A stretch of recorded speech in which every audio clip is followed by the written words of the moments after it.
Thank you very much, Mr. Chairman. Director Patel, good to see you. Thank you for being here.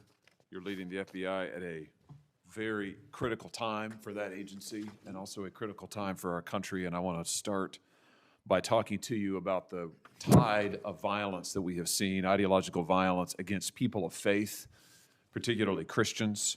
You just think here, take a rough catalog. Just in the last couple of years, we've seen shooting at the Covenant School, Christian school in Nashville. We've seen school shooting at the Annunciation School. We've seen church shootings multiply. We've seen acts of crime and violence, vandalism, arson against churches and parishes all across the country. And then, of course, last week, Charlie Kirk, who said, "I want to be remembered for my courage, for my faith," was shot on a college campus. Let me just start with the assassination of Charlie Kirk. Is the FBI, and I appreciate the tremendous work the FBI has done in this investigation, is the FBI investigating the Kirk assassination as part of this broader pattern of anti-religious, anti-Christian violence?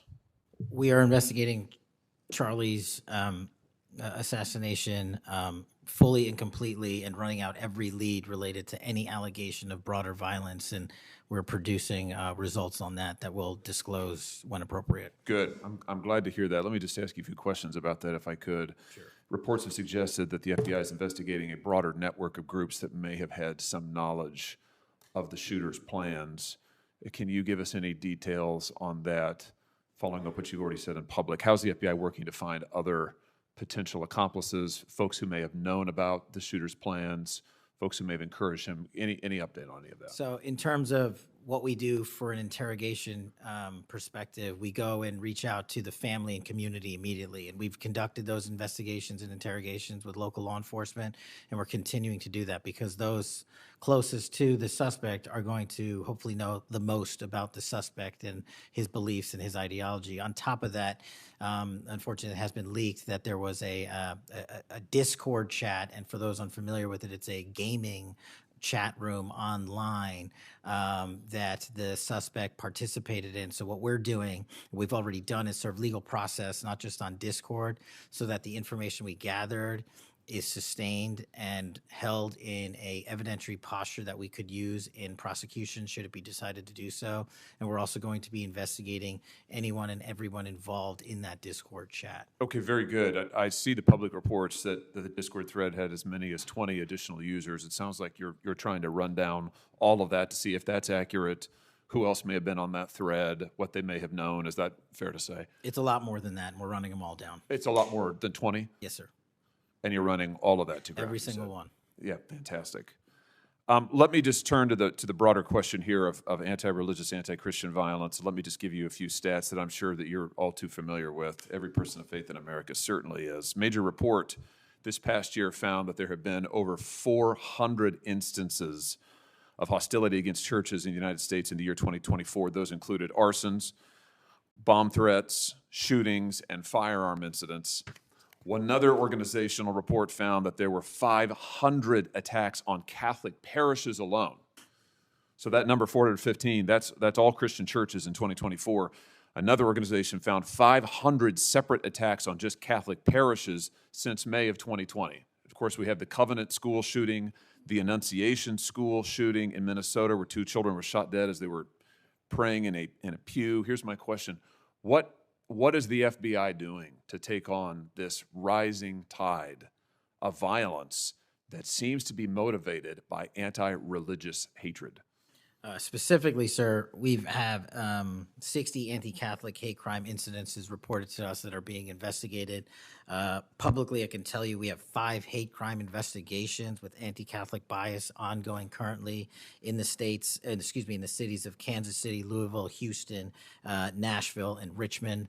That's what I can say publicly, but any ideologically based attack against any faith, as a man of faith myself, will not be tolerated, and the full resources of the FBI are committed to all of it.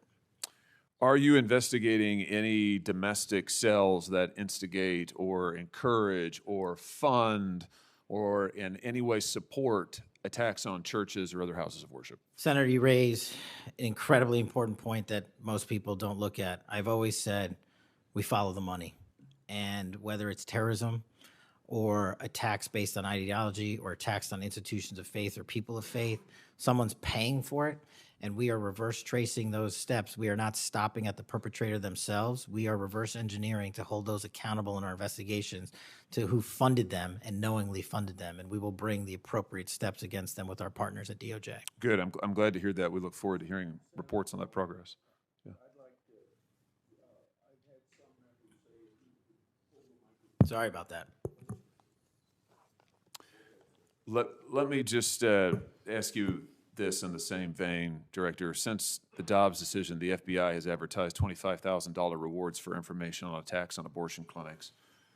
Will the FBI similarly offer rewards for information on attacks of houses of worship?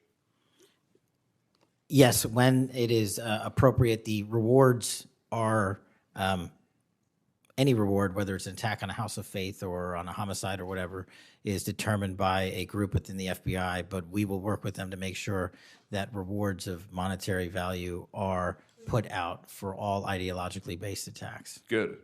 You just rattled off some statistics, which I was glad to hear, about the number of investigations you have open, the incidents you're tracking against Christians, against houses of worship. Let me just ask you if you consider designating a senior official as a liaison to houses of worship, to Christian and other religious organizations, to publish metrics on investigations and arrests related to church attacks, church threats, vandalism, arson, etc. Will you set up a system for liaising and then reporting so that everybody can see, this committee and the public can see just how many attacks we're talking about, just what the level of threat and violence is and what the FBI is doing to combat it? Senator, you're speaking my language. The private-public sector partnership on this specific issue, just like the other ones we've talked about, is equally transformative to finding those involved in these criminal activities. And with your assistance, I would ask you if you're able to identify someone who's an expert in that area, we will work with them. We will take their information because as great as the FBI is, we're only as good as the information we can get, and we don't have the reach that the private sector does in some of these areas. Very good. Happy to help on that. Let me ask you about something specific to the FBI, because sadly, as you know, the FBI, when it comes to anti-religious animus, has been part of the problem before you got to this agency. And I know that you remember the infamous memo generated by the FBI that attempted to recruit informants in houses of worship, in particular in Catholic parishes. Your predecessor testified when this information, I just want to reiterate, this memo became public because of a whistleblower. It was not turned over to this committee. It was not disclosed to this committee. In fact, we were told it didn't exist, and then a whistleblower published it, showing that indeed the FBI had recruited informants, attempted to, into Catholic parishes. Your predecessor then testified, sitting right where you are today, he testified that this, I'm going to quote, was a single product by a single field office, end quote. That was a lie. Because we then had additional whistleblowers come forward and say, no, actually, multiple field offices contributed to the drafting of the report. And indeed, there was a second anti-Catholic memo that the FBI generated. And indeed, those memos were distributed to over 1,000 FBI agents across the country. You know all of this. You and I talked about it when you were here for your confirmation hearing back in January. I just want to follow up and see, have you been able to determine how this memo got written and distributed? How is it that the Federal Bureau of Investigation came to be recruiting informants in Christian churches in this country? Senator, we did dig in, and we are doing our investigation simultaneously with Congress. And just to put it in perspective, we've provided 700 documents on the Richmond Catholic memo specifically to this committee, whereas my predecessor provided 19 pages. And not only that, but we looked into how the source recruitment structure at the FBI was conducted during this time. And we made adjustments and permanent fixes to ensure that sources are not put into houses of worship unless there is an actual ongoing criminal or international terrorism threat. We will not use sources at this FBI to investigate and cull information just for the sake of culling information in houses of worship. Has anybody been fired for this? There have been terminations related to this and resignations. Good. There need to be, because if this is going to be standard at the FBI, nobody can trust the FBI. You want to talk about violating the First Amendment? This has got First Amendment violation written all over it. It's one of the most revolting chapters in the FBI's history. And considering what we're seeing more broadly in terms of the acts of violence against people of faith, this has absolutely got to end, and the FBI has to lead the way. So I count on you to do that, Director. Let me just, in the minute or so that I have remaining, let me just shift gears and ask you about something else you said earlier. You said that protecting our youth is maybe the FBI's top priority. It's great to hear. Let me ask you about the role of AI chatbots in that, which you've talked about a little bit already today. Are you investigating any cases of AI-generated child sex abuse material? You issued a PSA earlier this year warning that synthetic child sex abuse material, that's where the AI generates it using maybe a real kid's image, but then generates sex material, sex abuse material.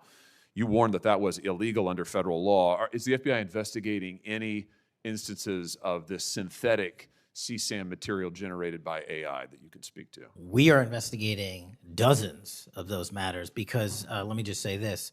As far as the FBI is concerned, generative AI that produces CSAM, child sexual abuse material, under our investigative authorities is treated as equally as if it were actual child sexual abuse material. There's no difference for me in the FBI on this. Let me just ask you one other thing in this vein. I'm sure you've seen the reporting that Meta's AI rules, their own internal guidelines, allowed their chatbots to have sensual, that's their word, sensual conversations with children. We've had instances, multiple instances of children, minors, taking their own lives at the behest of chatbots that instructed them with specificity on how to do it. What's the FBI's role here in investigating what is going on with these chatbots, with these AI companies encouraging? I mean, listen, if an actual person did that, we would say that's grooming. We would say that's child abuse. These companies are doing it. Their own guidelines allow it. What can we do about that? You're referring to NVE, nihilistic violent extremism, and the 764. It has been made a priority of the FBI because they are targeting children, and these chatbots and these generative AI are getting coupled with actual humans who are using them and releasing them because they can do the work faster and quicker than humans can and get into spaces like social media where humans have a difficulty in engaging. And what we're doing is treating any extension of generative AI as the criminal themselves. And we have, I think, I've got to get the number back to you, but over 1,000 investigations related to NVE. We've had numerous takedowns and arrests of 764 individuals. And we are educating, this may be the most important part, I'm directly engaging with the social media and media companies, the internet service providers, to find a way to shut down. There's nothing I can do at the FBI to force them to shut it down, but work with you in Congress to find a way to work with our partners to get that shut down permanently. Thank you.